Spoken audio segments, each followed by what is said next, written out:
Gördüm güvercin donunda oturur,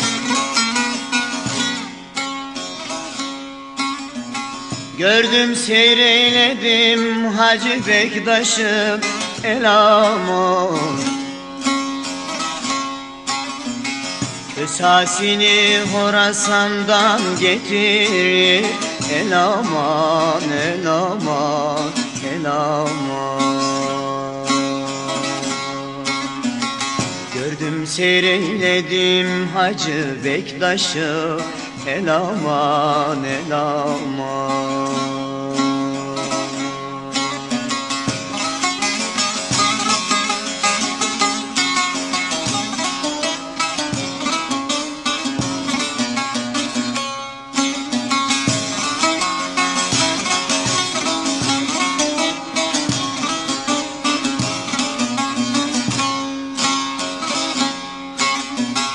Bahreyledi ummanına daldırdım, dağdaşı cırna ile kaldırdı Elamur.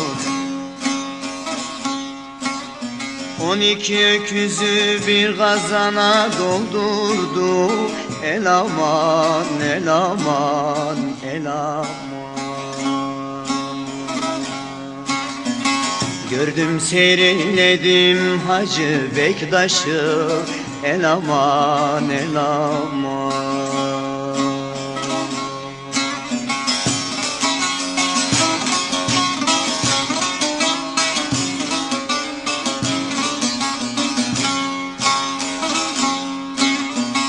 Can hatayım kork Allah'ın işinden,